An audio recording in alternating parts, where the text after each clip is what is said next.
આપણે પંજાબી શાક બનાવવાનું છે અટાણ શિયાળામાં કેમ કે એ સ્પેશિયલ શિયાળામાં જ ખાવાની મજા આવે આપણે હવારિયા મગ પલાળી દીધા હતા અને હવે થોડાક બાફવાના છે બહુ તો નહીં પણ આરામોરા બાફવાના છે તો આપણે બાફવા મૂકી દઈએ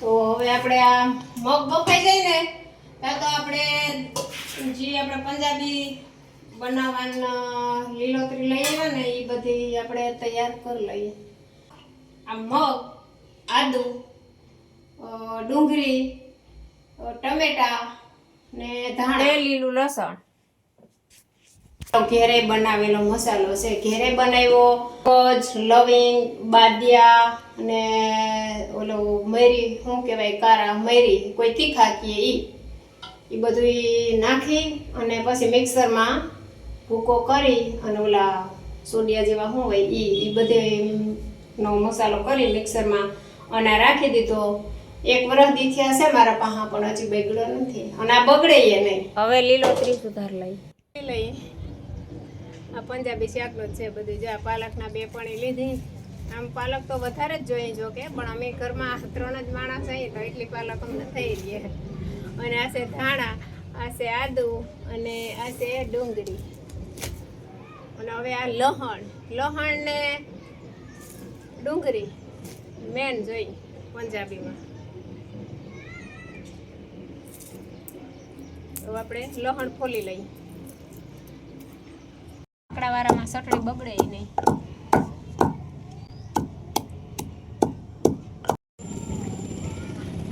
આપણે ડુંગળી પહેલા સુધાર નાખીએ ને હા ઝીણી સુધારવાની છે આપણે અને હવે આપણે પાલક સુધારી લઈએ આ પંજાબી શાક બનાવવું ને એ હાવ હેલું છે ટમેટા ડુંગળી ધાણા લીલું લસણ આદુ ને એવું બધું હોય આ જો કે હું બનાવું જ છું એવી રીતના પંખીડા બોલે છોકરા નીચે બોલે એનો અવાજ આવે અને હવે આપણે બધું લીલોતરી બધી સુધારાઈ ગઈ છે હવે આપણે તેલ મૂકી દઈએ તેલ આમાં થોડુંક જાજુ મૂકવાનું હોય ના પંજાબી શાકમાં રાઈ તો ન હોય એ તો લોકો બધાને ખબર જ હોય પણ પહેલાં આપણે ડુંગળીનો વઘાર કરશું ડુંગળી લસણનો આ તો આપણે કાસું ખાવા હાટું સુધાર્યું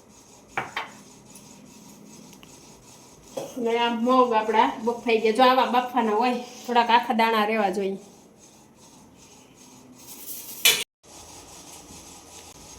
આપણે રાઈ એક જ નાખવાની છે ખાલી જોવા હાટું જ બાકી રાઈ તો નખાય જ નહીં અને તેલ આમાં કેમ કે વધારે જ મૂકવાનું હોય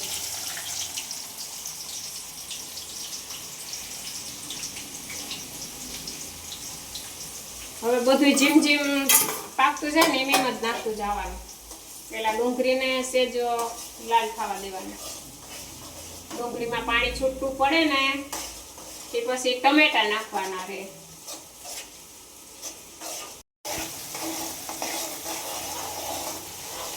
ડુંગળીમાંથી તેલ છૂટું પડી ગયું ને તો આપણે લસણ નાખી દઈએ એટલું આપણે લસણ લીધું લસણ ડુંગળી તો આમાં ફૂલ જોઈએ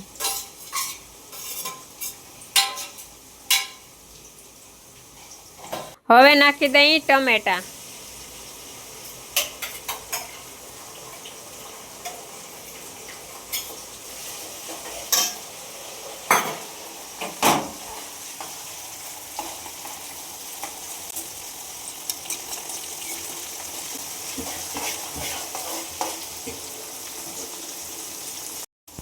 આપણે બાફા ને મગ બહુ ઝાઝા હોય ને તો મૂકી દેવાના થોડા નાખવાના કેટલાક મૂકી દઉં બહુ નથી નાખવા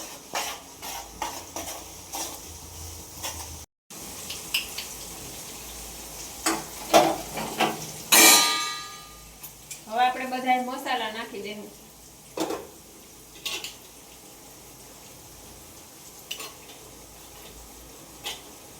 તીખું તો જેવું જે ખાતા હોય ને એ પ્રમાણે ન ખાય. આમાં ધાણા જીરું કે એવું કઈ નાખવાનું જ ન હોય. હું તો ન નાખું, પણ કોઈ બીજું નાખતા હોય એવું થોડું છે.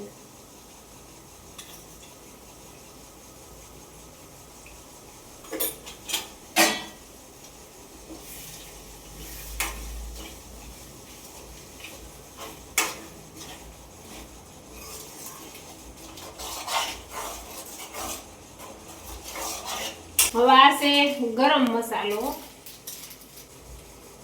ગરમ મસાલો નહીં તો બધા જેમ જેમ નાખતા હોય એમ.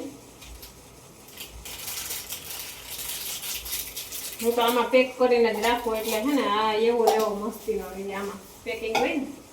અને આપણે ઘેરે ગરમ મસાલો બનાવ્યો ને ઈ એલસી ઓલા ભાઈ બાદિયાન, કોકમ ને તીખા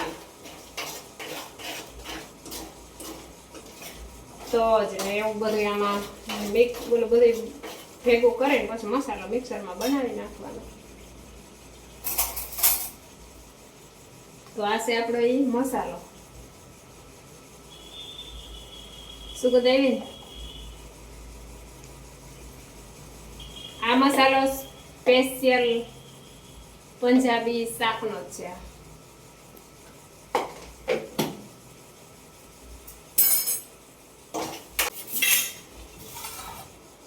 હવે આમ મસાલો છે ને મસ્તીનો આમ અસલ આમ પાકી ગયો.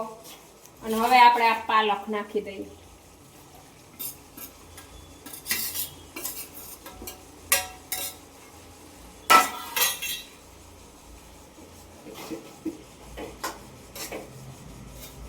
ઘણા ગરમ મસાલો ઉપરથી ને નાખે એવું નથી, બધું સડી જાય પછી એ નાખે, પણ આમાં ભેગો નાખીને તો અસલ સડી જાય.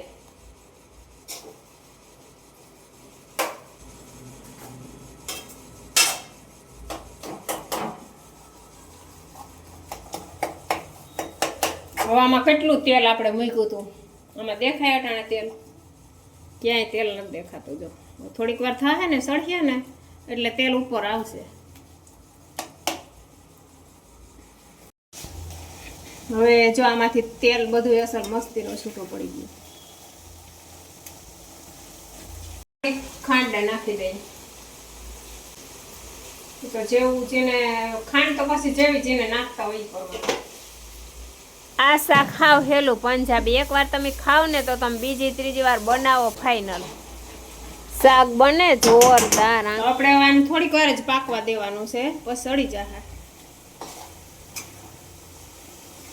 આમાં થોડુંક પાણી નાખવાનું હોય, સેજ જાજુ તો નહીં પણ સેજ.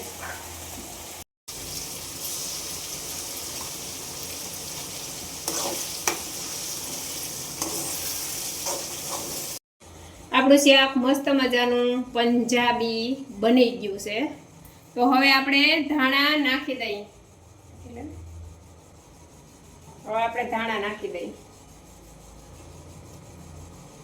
હવે તમે એ ઘરે બનાવજો. આ હાવ હેલું એમ. આપણે આ બધું પનીર ને એ બધું કરીએ તો થોડીક વાર લાગે. ને આ તાત્કાળ આપણે પંજાબી જઈ શાક લેવા જઈએ એટલે આ તો બજારમાં બધું મળતું જ હોય અટાણે રેકડીમાં.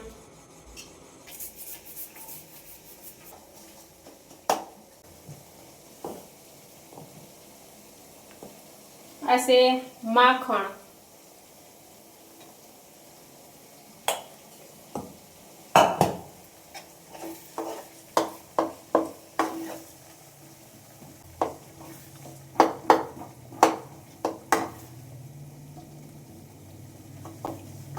આપણું શાક તૈયાર.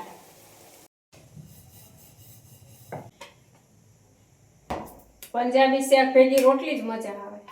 હાલો બધાએ જમવા. આજે પંજાબી શાક છે અને રોટલી.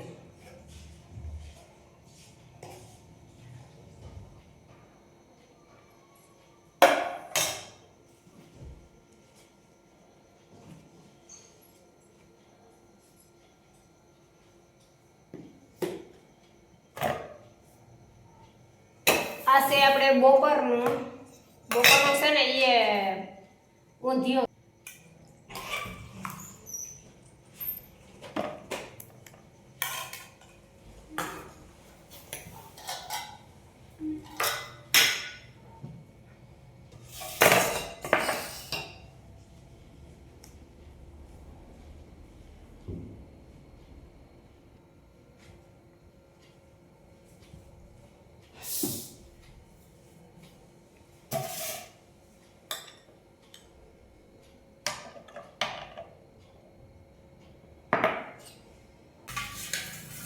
રેડિયા જેવી સાય પણ આમ સાય કેર જ બનાવી. આજ પંજાબી થાળી છે.